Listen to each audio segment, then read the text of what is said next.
Romance of Sui and Tang Dynasties, Chapter 50. Okay, let's unpack this. We are diving deep into one of the most chaotic and just pivotal periods in Chinese history, the tail end of the Sui dynasty. It really is. It's a moment defined by warlords, rebellion, and, well, the sudden, brutal failure of a rising power.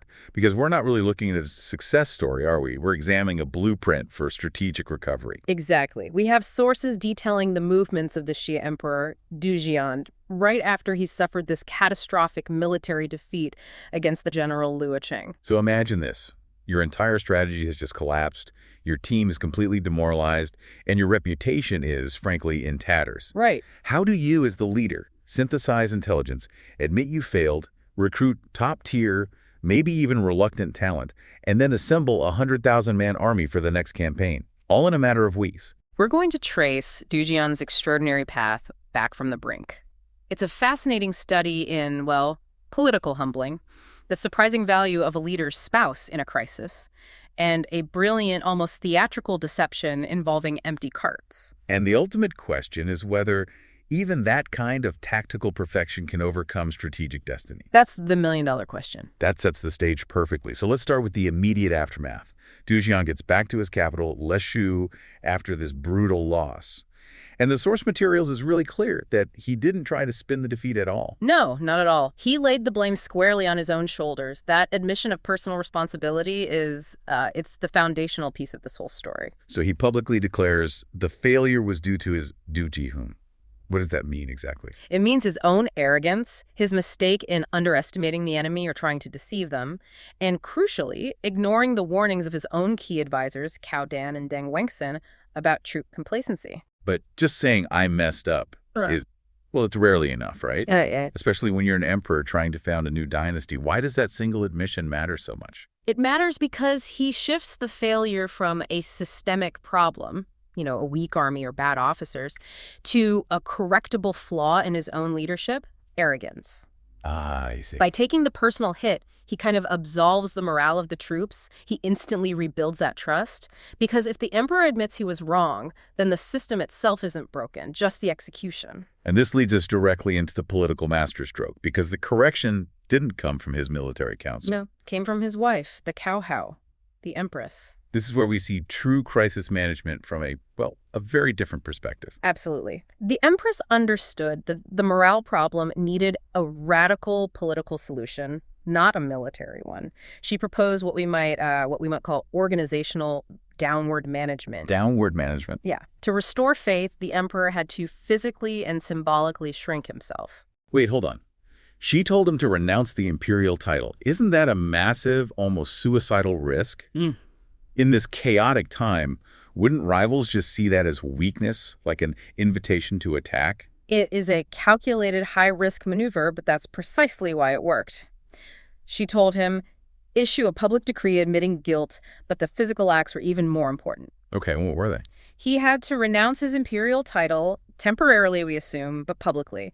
He had to reduce the royal diet, wear plain robes instead of all the silks, and ride a white horse instead of a fancy royal carriage. So he's stripping away all the trappings of power. To gain real power. Precisely. The emperor, by stepping down from that physical pedestal, he becomes relatable.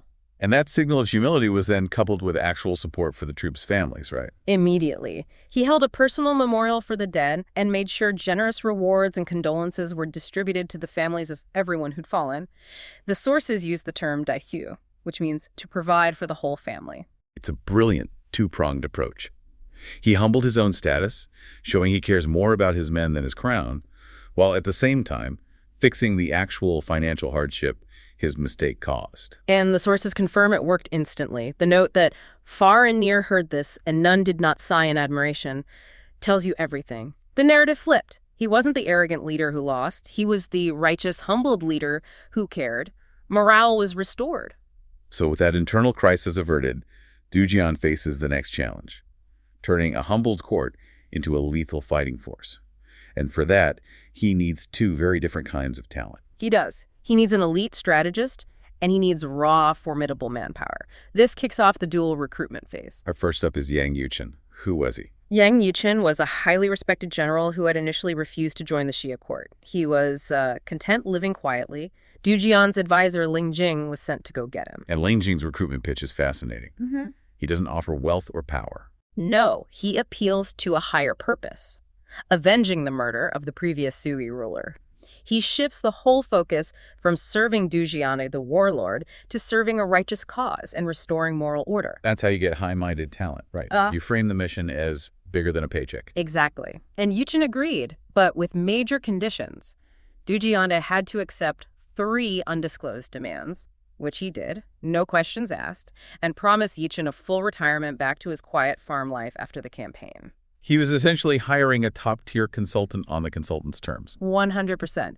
And before he even marches, Yuchen gets his own form of intelligence that validates the whole thing. This brings us to the astrological cue. This part is amazing, because for us, this might sound like a horoscope, but for them, this was hard intelligence. It absolutely was. Yang Yichen observes the night sky and sees that the Taiyi star, entangled with the Zusu constellation, was dimming. Okay, break that down for us. Right, so the Taiyi star is basically the celestial equivalent of the heavenly emperor, the ultimate ruler.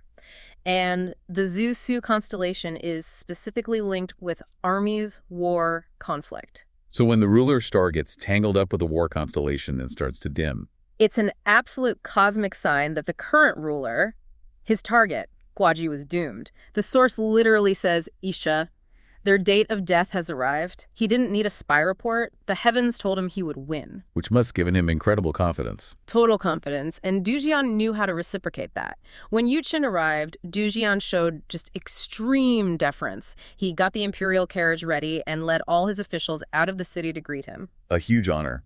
But there's a tiny detail in the greeting that really seals the deal, isn't there? It shows Dujian had fully committed to this new humility. Yes. The source says Dujian greeted Yang Yichen with only half a bow. Half a bow. It seems small, but it's a massive symbolic break from protocol. Rulers were greeted with a full prostration. Offering half a bow means Dujian was treating Yang Yichen as an equal, a loyal minister of the state, not a subordinate. He was basically saying, you are so essential to this state that I recognize your stature above my own prestige. Exactly. Humility wasn't just for morale. It was a key tool for talent acquisition. So he's got the strategist. Now he needs the raw manpower, which brings us to the empty cart ploy. This is a complete shift from high-minded politics to, well, street-smart deception. A total shift. This whole plan was designed to subdue Fan Yuan, the notorious Flying Tiger King, a bandit leader with 3,000 very tough, very brave men up in the Taihang Mountains. And the crucial piece of intel. Fan Yuan was short on supplies. That made him predictable. The genius of the setup, which was masterminded by Ling Jing, was the layers of deception. Du Jian publicly announces he's lending 2,000 pickles of grain to the Tang Prince of Qin, Li Shimin. Which sounds like an official, heavily loaded, but non-military supply run. A perfect, legitimate-looking target. So Lu Haida and Ling Jing lead 200 huge carts. But inside the carts, there's nothing. Nothing at all. And the soldiers, about 5,000 of them, are disguised as civilian porters. And they're told not to set up loud, obvious military camps. They want it to look vulnerable, valuable, and soft. A perfect trap. Fan Yuan, desperate, takes the bait and attacks at dusk. His scouts report an easy target. But when his bandits rush in and rip off the coverings, they find 200 large, completely embarrassingly empty carts. And in that split second of confusion, the trap springs. The civilian porters drop the act, reveal themselves as Xia soldiers, and surround Fan Yuan's forces. The confrontation then immediately escalates into a personal duel. Lu Haida, Dujian's top general, steps out and challenges Fan Yuan. And they fight 30 rounds to a complete stalemate. The source makes a point of this, doesn't it? It does. It emphasizes that Dujian was acquiring legitimate, formidable strength. This wasn't some pushover. And that stalemate was strategically necessary. Absolutely. If Lu Haida had won easily, Fan Yuan's men would have just scattered into the mountains. If Fan Yuan had won, well, the Xia forces would have been routed. The stalemate created the perfect opening for the plan's architect, Ling Jing, to step in and mediate. And he offers Fan Yuan a choice: death or a future. A future with amnesty, high office, and a legitimate purpose, the chance to help avenge the dead emperor. He gave the Flying Tiger King a path to respectability. And Fan Yuan takes it. Immediately. He surrenders, shows his commitment by releasing all captured women and even giving them travel money, and then burns his own mountain fortress to the ground. It's a total commitment. So Dujian has now successfully blended his organization. He has royal legitimacy from Yang Yichen and raw, reformed power from Fan Yuan's troops. It's the perfect demonstration that internal strength, your moral authority, your organization, has to come before any external victory. After all this, he finally has his 100,000-man army ready for the campaign toward Wei County. And the command structure reflects this new blend. Lu Hita is the Grand Marshal, the new guy Fan Yuan is the vanguard, and his elite strategists are in support. And crucially, Princess Yunin is made chief supervisor, showing trust across the board. Yang Yichen is kept close for constant advice. But what's so fascinating is that our source material immediately cuts away from this impressive show of force. Yes, it gives us a simultaneous glimpse of what's happening on the Tang-side Dujiande's ultimate rival. We see Li Shimin, the Prince of Qin, near Wei County, and intelligence is flowing. The Tang camp learns about Dujiande's new army, but also that another warlord, Li Mi, is joining them, while a third, Wang Shichong, is busy elsewhere. And Dujian, maybe sensing an opportunity or just testing the water, sends a message to Li Shimin. It basically says, I only need a couple of supporting generals for this, not the Prince of Qin himself. Which conveniently worked out for Li Shimin. It did. He was being pulled in multiple directions. The Tang were facing existential threats on other fronts. Lu Ziyu in the north, Wang Shichong attacking Yizhu. Li Shimin had to prioritize the survival of his own state. So he entrusts the campaign to others, including the newly recruited General Li Jing, and this pivot to Li Jing's introduction.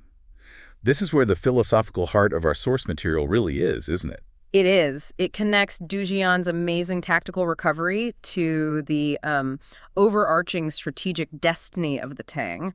The source drops in this marvelous anecdote about Li Jing meeting the famous windswept trio of master strategists. And it all comes down to a prophecy hidden in a game. A game of Go, or Wakey. Li Shimin is playing with one of these masters, Zhang Zongjian. In the middle of the game, Zongjian is about to lose a tiny corner of the board. And he looks at Li Shimin and complains, why do you have to annex even this small corner? And Li Shimin just smiles. And stops attacking that corner. He just lets it go. This tiny act in a board game convinced these master strategists that the world's outcome was already decided. Why? What did that moment of restraint tell them? It showed a profound political and philosophical maturity that Dujian, for all his new humility, still lacked. The Go game is a metaphor for governance. Taking that corner would have been a small tactical win, but it would have alienated Zhang Zongjian, a powerful man, and shown unnecessary aggression. So Li Shimin was showing that he prioritized the long-term relationship over the short-term tactical gain. Exactly. And another one of the strategists, Zhu Hongke, saw this and immediately said the true winner of the world was determined.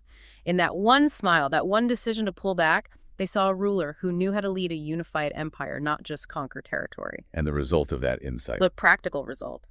Zhang Zongjian, convinced of Tang destiny, just leaves China entirely. He goes to Fuyu, gives his assets to Li Jing's companion, and the brilliant General Li Jing stays with the Tang. Key talent was already aligning with the inevitable victor, all because of a game of Go. That is the context that frames Dujian's entire success. He did everything right to stand back up. Perfect political humility, brilliant military deception, a unified army. But the sources, by immediately following that with the Go anecdote, suggest that his fate was already sealed. It was sealed by the superior, long-term strategic philosophy of his rival.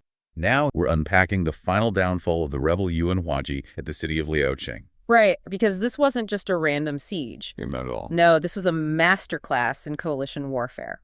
We're looking at how three fierce rivals, the Tang, the Wei, and the northern Xia forces, briefly put aside their own ambitions to execute a perfect plan. And each one delivers a critical blow, right? It's like a strategic puzzle. It is, and the stakes were just so high. You have to remember, Huaji wasn't just some upstart rebel. His entire claim to power came from assassinating the previous emperor. Emperor Yang Di. Yeah. So for these other powers, taking him down wasn't just about territory.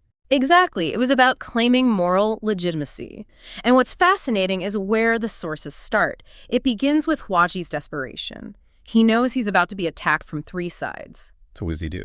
He liquidates the entire treasury. I mean, everything. Gold, jewels, silk, all of it spent in a last-ditch effort to hire mercenaries. Specifically, High Zaisi pirates. Wow. spending the entire treasury on mercenaries. Was that a sign of panic, or was it just pure arrogance? I think it was a sign of overconfidence in his own judgment. He was basically shopping for loyalty, and the Wei forces, led by the brilliant general Zhu Maogong, were more than ready to sell him a lie. And that brings us to the first move on the chessboard, infiltration. Xu Magong didn't see this recruitment drive as a threat. He saw it as a wide-open door. He sent in his top man, a trusted general named Wang Bo. So Wang Bo takes 3,000 of his best troops, and they just, pretend to be pirates? They disguise themselves perfectly as these newly recruited sea pirates. Wang Bo even takes on an alias for the mission, Yin Daiyang. And Waji buys it completely. Hook, line, and sinker. The sources say he was so thrilled with his new recruits that he immediately made this spy, Yin Daiyang, the commander of the front palace guard. That's breathtaking. He literally handed the keys to the armory to the enemy. The dagger was planted right in the heart of the city before a single arrow was fired. And that internal threat was then perfectly timed with external pressure from the Tang faction. Their army, led by Shentong, begins its advance. Waji, probably feeling confident with his new guards, rushes out from Wei County to meet them. He does. He completely misjudges Shentong. But the real threat wasn't Shentong, it was his strategist, Li Jing.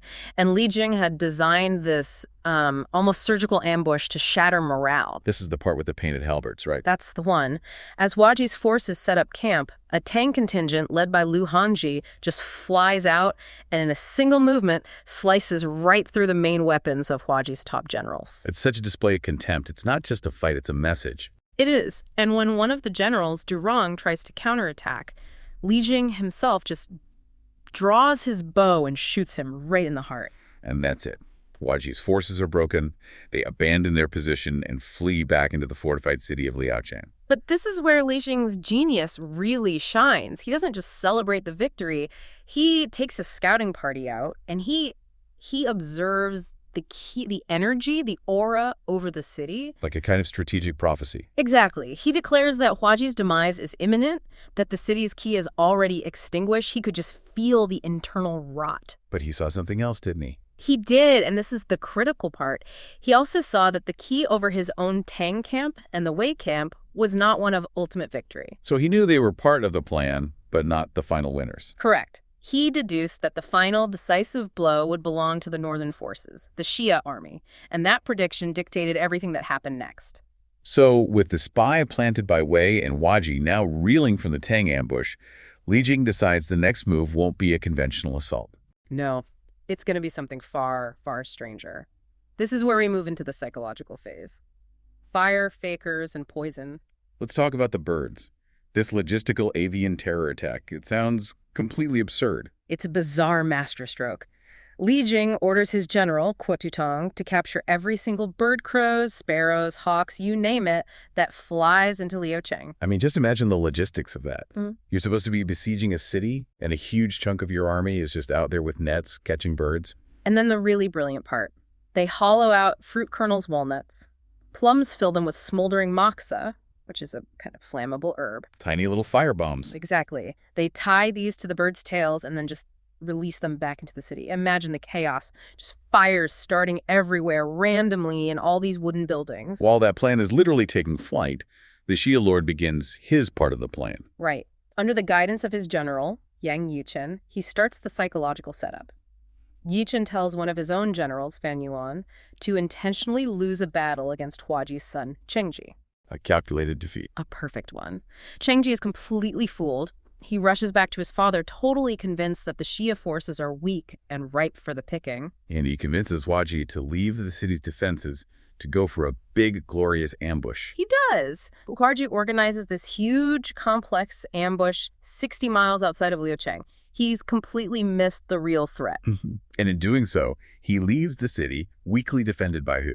By his son, Chengzi, and the internal guard, which of course includes the Wei spy, Yin Daiyang. He walked right into the trap. So that night, the double strike hits. First, the birds. First, the birds. The moxa bombs ignite the city. The sources are graphic. They say warehouses, palaces, everything burned until there was only red earth. It was a logistical apocalypse. And that's when the spy makes his move. Yes. Yin Daiyang Wangbo pretends to be fighting the fire. He directs soldiers to use the city's stored water supply. But he's not putting out the fire. No. Under the guise of rescue, his men dump 300 caddies of poison into the city's wells. So when Waji rushes back from his failed ambush, he finds a city that's not just on fire. It's also poisoned. His surviving soldiers are suffering from vomiting, diarrhea. They're scorched and sick. Huaji is convinced this is divine retribution. The morale must have been completely shattered. Utterly. And the stage is now perfectly set for the final act, for Yang Yichen's coordinated checkmate. He knew the chaos was caused by the Wei and the Tang. Now it was his turn. And the precision of this final assault is just incredible. Yexin's plan seems designed to neutralize every single one of Huaji's commanders at the same time. It was. First, General Fan Yuan, the one who faked his defeat earlier, he now leads 10,000 troops disguised as some of Huaji's own forces to ambush Huaji's brother, Zichi. A betrayal from within.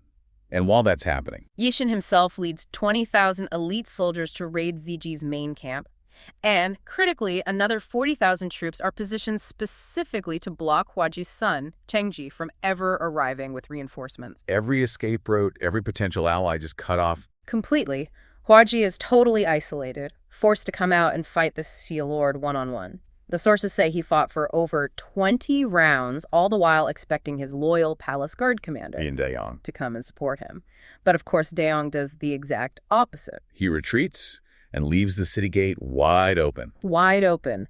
The Xia forces flood in, and Huaji is intercepted by Yang Yichen himself. But the final moment of the battle is just pure drama. It's not another general who turns the tide. No, it's Princess Yongin. She's apparently watching the duel, fearing for Yichen's life. She takes a small pellet, a tan wand from her pouch. What, like a slingshot pellet? Something like that. She loads it into her bow and shoots Huaji right in the face. It's just enough to distract him. And that's the opening they need. That's the opening. Female guards swarm his horse, bring it down, and Yichen spears and captures him, puts him in a cage. The battle is over. And the rest of the army just collapses. Instantly. Yu Chen shows them the caged Huaji and offers amnesty. They throw down their weapons. Huaji's brother, Ziji, tries to flee, but he's run down and speared. And just like that, the rebellion is finished. The coordination is it's breathtaking. But what happens next, the aftermath, it gives us this really stark look at the different ethical codes at play. You see it immediately with the spy's farewell.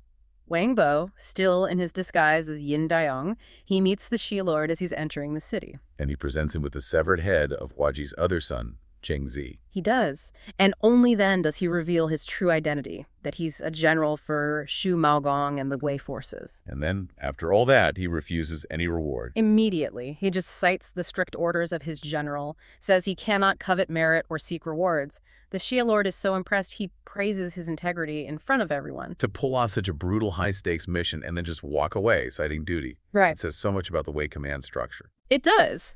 And meanwhile, inside the palace, the Xia Lord is enacting a very different kind of code. He sets up a shrine to the murdered Emperor Yang, And he brings Huaji and his brother before it. tied to pillars. And they are executed by Dao Guazi slicing by knife. It's a specific, ritualistic, and gruesome execution meant as a sacrifice to the dead emperor. The cruelty was the point. And then you get this incredible contrast with Yang Yichen, the Xia general, The ethical counterpoint. At the victory banquet, he doesn't even show up. He just sends a note. saying his mission is complete and invoking a promise to be allowed to return to the fields. Right. And he includes this beautiful farewell poem about leaving his official cap behind and returning to nature. And the Xia Lord, to his credit, honors the promise. He lets his best general just walk away. He prioritizes his word over his military strength. He does. The final act is one of decency, too.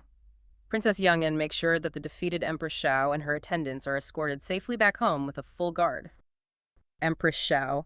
She's returning to a new court, one led by the reigning Empress Cao, and this isn't a welcome home. It's a trap. It absolutely is. You have to see it as a political interrogation disguised as a welcome feast. The sources give us this incredible close-up on how private history, even palace gossip, can be weaponized. It's a trial, really, a trial designed to just completely destroy Empress Xiao's moral and political legitimacy right in front of everyone. Exactly. For Xiao, it's about survival and her legacy, but for Empress Cao, it's about establishing the moral authority of her new regime. And we get to see her strategies step by step. Okay, so let's get right into it. The confrontation starts the second Empress Xiao arrives at Leshu. The tension is there from the very beginning. It is. It kicks off with a report to Empress Cao from Princess Yongin. They announce Xiao's arrival, but they also bring back, well, the spoils of war. The Sui national treasures, maps, all these rare objects. Right. And this is meant to be a show of victory, but Empress Xiao is just not impressed. Not at all. Her first reaction is pure contempt. She hears Empress Xiao is waiting, and she's just ice cold. She actually calls her this old fox who ruined the Sui family's world. And then she asks why they even bothered bringing her back. I mean, that one line tells you everything. This isn't about diplomacy. It's about judgment. It's such a calculated move, but it also creates a bit of a political problem for them, doesn't it? It does. Because if you treat the former empress like a common prisoner, then you look like common rebels. And this is where an official, Ling Jing, steps in. He's got some real political foresight. He insists they have to treat her with courtesy. Yeah, it's a purely pragmatic argument. He says, we have to look legitimate, and legitimacy means following protocol, even with your defeated enemies. It's about saving face for the new dynasty. So Xiao agrees, but the humiliation for Xiao starts immediately. Oh, absolutely. Empress Xiao uses this classic royal excuse. She claims she has a foot ailment, that she's unwell, so she doesn't have to go out and greet Xiao personally. Instead, Xiao is forced to come to her, into the Longan Palace. And the sources paint this incredible visual contrast here. You have Empress Xiao, who's described as majestic, proper, incredibly formal. She has none of that frivolous charm of the old court. She's projecting stability, moral seriousness. Exactly. And it's a silent critique of everything the Sui court stood for. Meanwhile, you have Empress Xiao, who is described as melancholic, noticing the, quote, coldness of human sentiment.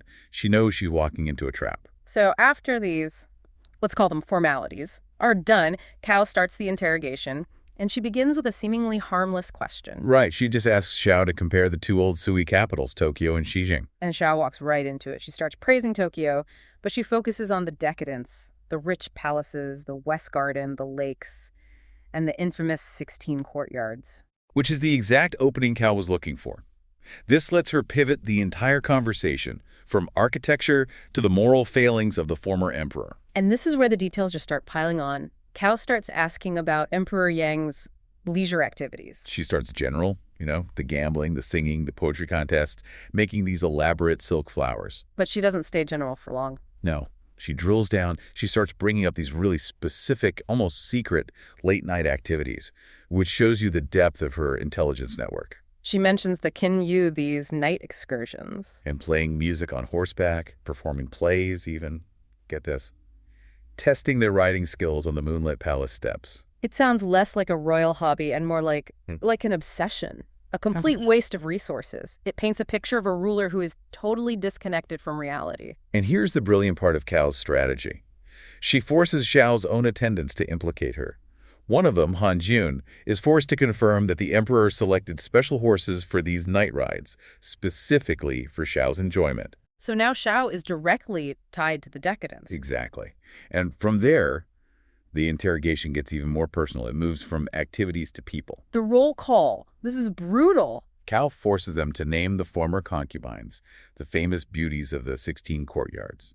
Xiao names her closest attendants first, Han Jun, Yan Niang, and a couple of others. But that's not what Xiao wants. No, she wants the full list. Yeah. So Han Jun is forced to name them all. Zhu Gear, Yuan Boer, Xu Ye, Yao Niang. The list goes on. Xiao already knows these names. She's just making them say it, putting it on the record. Which sets the stage for the most tragic part of this whole thing, where the conversation turns from palace scandal to the life and death choices people had to make when the dynasty fell. We learn about the fates of these women. Some are strange, like Yao Niang, who apparently died over some fortune-telling incident.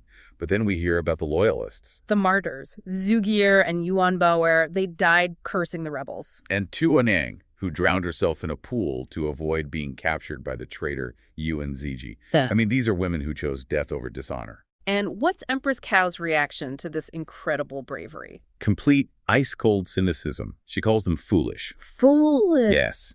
She asks why they didn't just choose a happy life like the attendants who survived by following Xiao. Wow. That is just a devastating rhetorical move. It's a trap. It is. By calling martyrdom foolish, she's implying that Xiao's own survival is a sign of moral compromise, that she chose life over loyalty. The pressure just keeps building. They then ask about another one of the beauties, Xu Ye, the sword dancer. And we learn she escaped. She got away with 5 other ladies and a man, and this is important, they took a little master with them, a young heir. And Xiao praises them for it. She says they had foresight. Right. For her, Pragmatic survival is what matters, not loyalty to a lost cause. It reinforces her own legitimacy as a winner, a pragmatist. But then she pivots right back to attacking Xiao's character. Oh, yeah. She brings up this incredibly specific private dispute from years ago, a quarrel over some silk that led the emperor to demote two of his favorites, Wu Jiangxian and Yuan Bao'er. This is deep palace intel, something only a few people should know. And Xiao tries to deny it, right? She claims she was always a lenient empress. She lies. And Cao was waiting for it. She smiles, and she produces the smoking gun. A witness. A witness. A former maid named King Qin, who was there, and confirms the entire story. That's incredible. It shows how thorough they were. They didn't just rely on rumors. They tracked down the low-level staff, the people with direct knowledge of Xiao's personal failings. Her defense just crumbles. And there's this one last kind of strange moment where Cao brings up another beauty, Luo, who resisted the emperor with a poem, and Xiao, emotionally broken, recites a line from memory. Personal annoyance is this undulating glance. And Cao just sort of muses that the emperor must have been a siege of passion. It's this brief moment of shared memory, right before she delivers the final blow. Which brings us to the final condemnation. Xiao makes one last desperate attempt to justify why she's still alive. She tries to claim this higher purpose. She says she stayed alive to ensure a proper burial for the dead emperor. She paints this gruesome picture of his body covered in blood. And the bodies of the loyal ladies propped up against a pillar. And she talks about the expensive sandalwood coffins she arranged to prevent their bodies from rotting. It's her last claim to legitimacy, that she survived only to preserve the Sui lineage. And Cao seems to buy it at first. She praises her for it, yes. But it's the final setup. She drops the mask and asks the one question that destroys everything. Why, after the traitor Yuan Waji made Prince Hao the new emperor and then poisoned him, did Xiao, who was supposedly intimate with that same traitor, do nothing to save the actual living heir? The implication is just crushing. Burying the dead was for show. When it came to saving the living dynasty, her loyalty wasn't there because she was involved with the man who destroyed it. Xiao's only defense is that she was helpless, that her life was in the traitor's hands. A claim that sounds pretty hollow, considering she just described organizing these incredibly expensive, elaborate funerals moments before. And then comes the final insult, the coup de grace. Cao tells her to stop calling herself a widow. And then she asks her, point blank, are you the widow of the Sui family or the widow of the Zhu family, the family of the traitor? There's no coming back from that. It's total annihilation. It erases any legitimate identity she has left.